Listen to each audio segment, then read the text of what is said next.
this rock I will build my church. But there's another kind of people called the gates of hell. He says they will not prevail against this church. So as far as the sons of the same way a spirit can say, come up hither, there is a beckoning that does not want you to remain in the same level of anything you are doing, whether it's in light or in darkness. There is spiritual growth.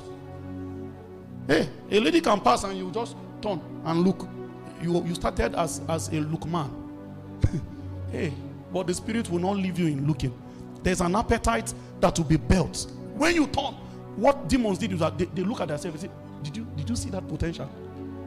Just imagine if we really invest in this one.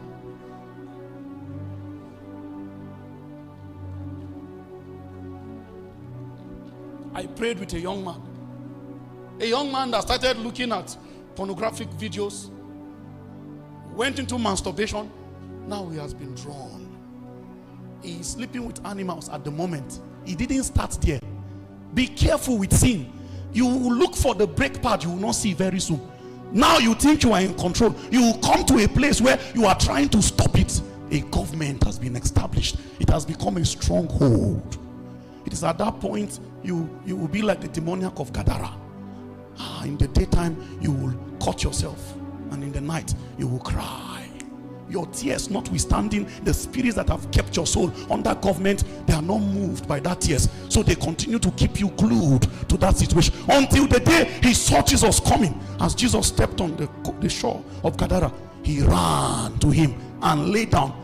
It is in my opinion, I say this as a man, it is in my opinion that, you know, that few moments where every madman has a brief period of sanity, where you reflect more, and then it's like the spirits give you a small break for the sake of torment, just so that you will see what you have become, then you go back.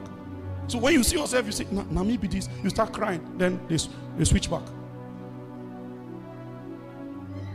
He was fortunate enough that in that moment, when Jesus' leg was stepping on the shore, he had this brief moment of sanity.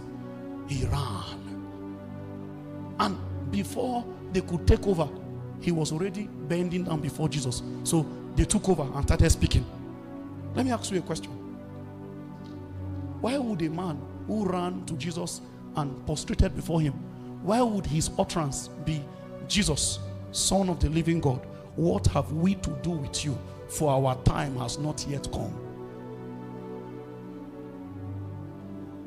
It was at that point Jesus knew that there is a soul that was desperate for intervention. There is another government that is keeping that soul under captivity against its will. And he's seeing double personality here.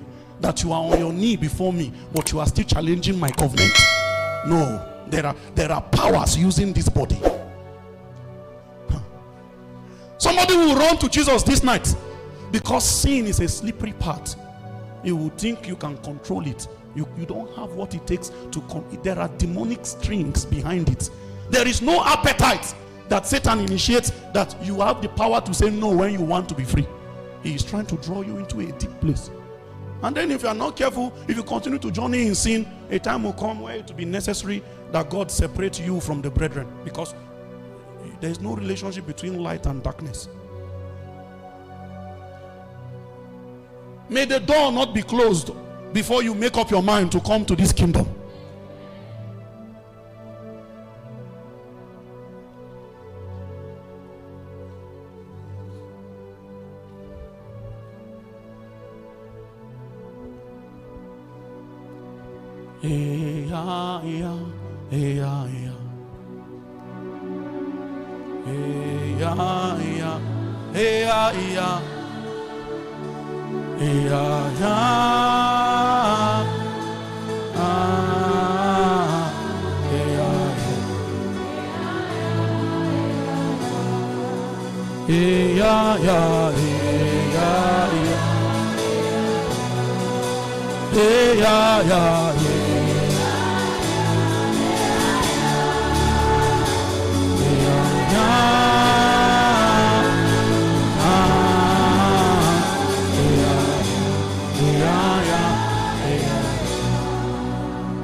You are here and you know in your heart of hearts, this encounter today is for me. Lord, I hear your voice. everything you have said, you are addressing me. Wherever you are, don't wait for people. Run forward quickly. Just come. Wherever you are, come.